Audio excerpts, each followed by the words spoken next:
2021-2072. Kali ini saya akan melakukan penyuluhan tentang IMS atau infeksi menular seksual pada remaja kepada adik saya. Infeksi menular seksual atau penyakit menular seksual adalah infeksi yang menular melalui hubungan intim. Penyakit ini dapat ditandai dengan ruam atau lepuhan dan rasa nyeri di area kelamin. Ada banyak jenisnya penyakit menular seksual ini seperti chlamydia, gonore, sifilis, dan HIV. Nah, sesuai namanya, PMS ini bisa menyebar melalui hubungan intim baik secara vaginal, anal maupun oral. Nah, tidak hanya melalui hubungan intim saja, penularannya juga bisa melalui transfusi darah dan berbagi jarum suntik dengan penderita. Infeksi juga dapat ditularkan dari ibu hamil kepada janinnya, baik selama kehamilan maupun saat persalinan. Nah, terus keadaan IMS di Indonesia ini berdasarkan laporan HIV/AIDS dan IMS triwulan keempat tahun 2017 dari Kemenkes Republik Indonesia. Jumlah kumulatif infeksi HIV dan kasus AIDS sampai dengan bulan Desember 2017 masing-masing sebanyak 280.623 orang dan 102.667 orang. Nah, jumlah kasus HIV yang dilaporkan dari tahun 2015 sampai dengan tahun 2017 mengalami kenaikan setiap tahunnya. Dalam 10 tahun terakhir, penularan HIV ini telah bergeser dari tadinya penggunaan jarum suntik yang tidak steril menjadi penularan melalui hubungan seksual.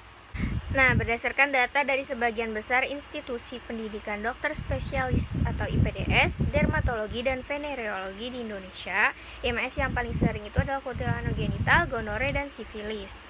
Nah, pada populasi kunci di beberapa kota di Indonesia pada tahun 2007, 2011, dan 2015, prevalensi dari HIV, gonore, chlamydia, dan sifilis masih jauh lebih tinggi dari target pengendalian IMS. Nah, terutama pada populasi LSL atau populasi kunci, wanita penjajah seks komersial atau PSK, dan waria.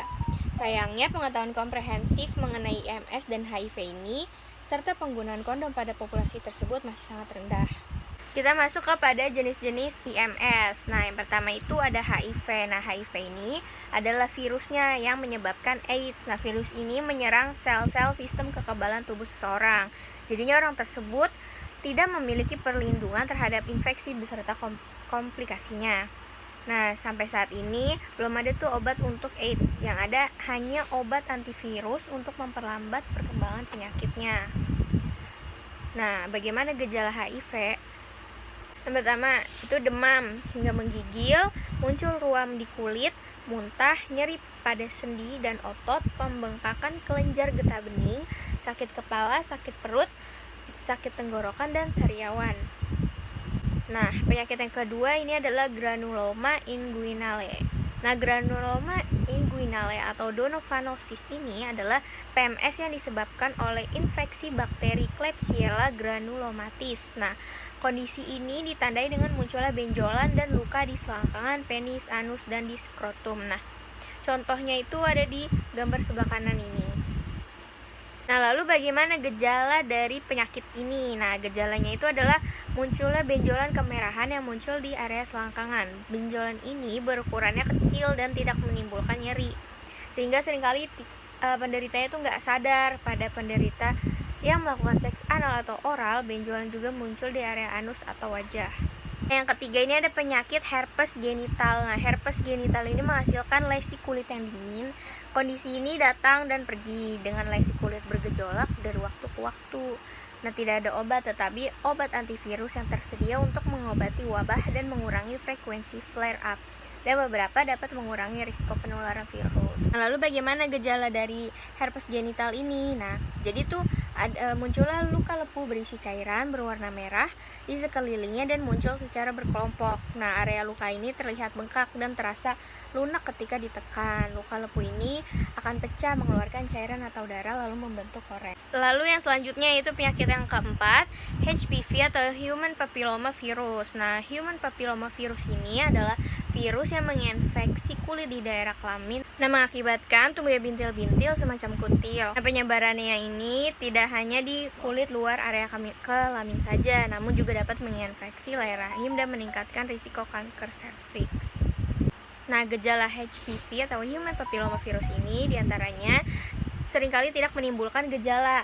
Namun pada beberapa kasus, virus ini dapat bertahan hingga menimbulkan gejala berupa tumbuhnya kutil di permukaan kulit.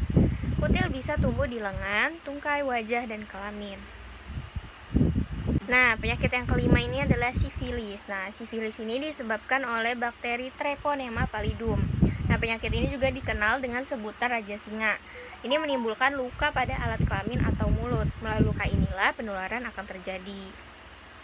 Nah, lalu gejala sifilis ini diawali dengan munculnya luka yang tidak terasa sakit di area kelamin, mulut, atau dubur.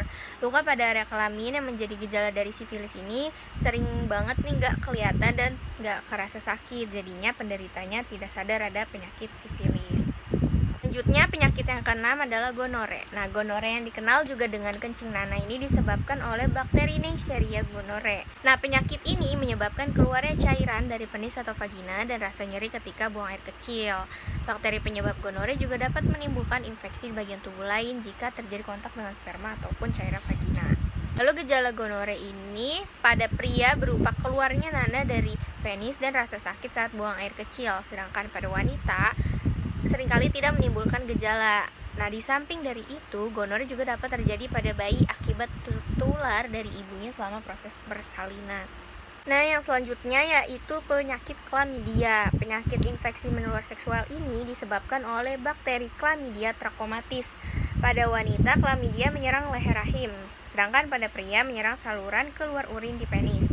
Penularan dapat terjadi dari luka pada area kelamin. Nah, lalu bagaimana gejala dari Chlamydia? Yang pertama, keputihan yang sangat bau, rasa terbakar ketika buang air kecil, sakit saat sedang berhubungan seksual, dan dapat mengalami pendarahan di vagina sesudahnya.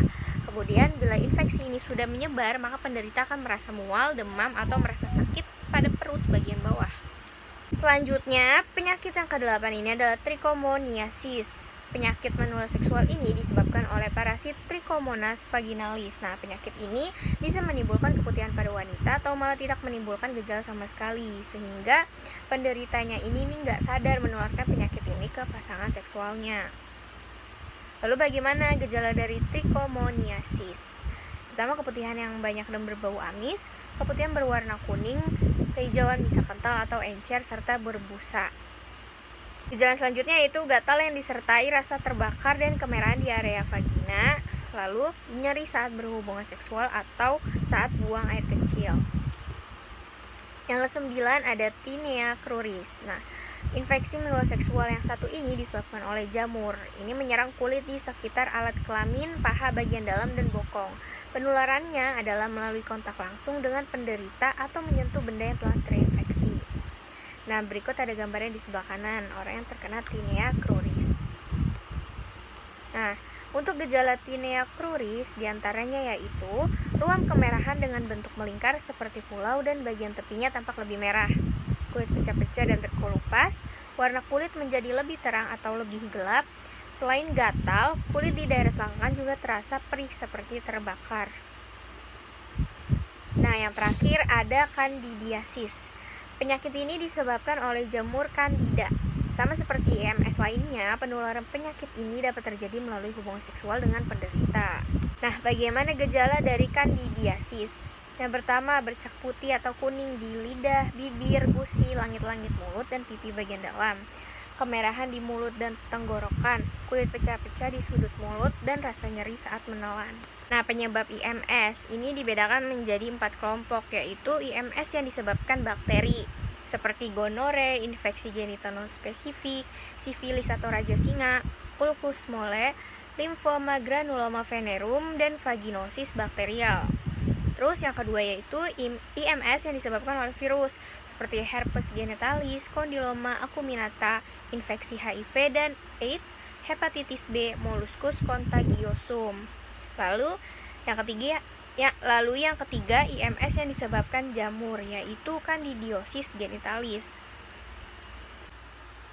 Selanjutnya yang keempat yaitu IMS yang disebabkan protozoa dan ektoparasit, yaitu trichomoniasis, pediculosis pubis, dan scabies. Nah, kenapa sih remaja itu rentan banget terkena IMS? Nah, masa remaja memang masa rentan terkena IMS karena perkembangan hormonal yang mempengaruhi perkembangan fisik, psikologis, dan kognitif sedikit banyak menyebabkan remaja mulai menunjukkan ketertarikan pada aktivitas seksual. Tentu saja tanpa pemahaman yang tepat atau informasi yang salah mengenai masalah seksualitas ini meletakkan remaja pada risiko yang tinggi tertular IMS. Nah, perilaku seksual yang tidak aman atau penyalahgunaan jarum suntik saat menyalahgunakan narkotika meningkatkan risiko menyebarnya IMS seperti gonore, chlamydia, dan yang paling parah adalah HIV/AIDS di kalangan remaja.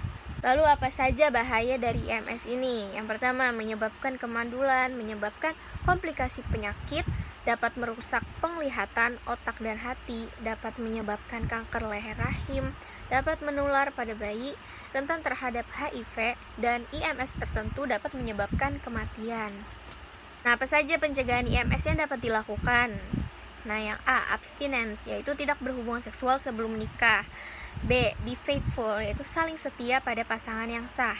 C, kondom, gunakan kondom apabila salah satu pasangan beresiko terkena IMS atau HIV/AIDS. D, drugs, hindari pemakaian narkoba. E, equipment, mintalah peralatan kesehatan yang steril.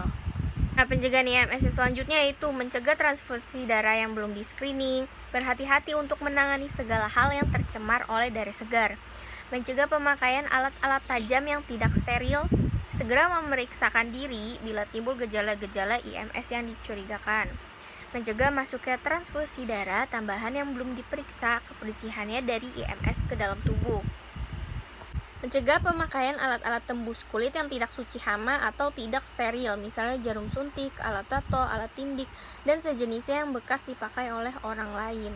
Nah, yang terakhir nih tentang pengobatan IMS. Antibiotik merupakan terapi yang efektif untuk menyembuhkan penyakit seksual yang disebabkan oleh bakteri dan parasit, termasuk gonore, sifilis, chlamydia, dan trichomoniasis.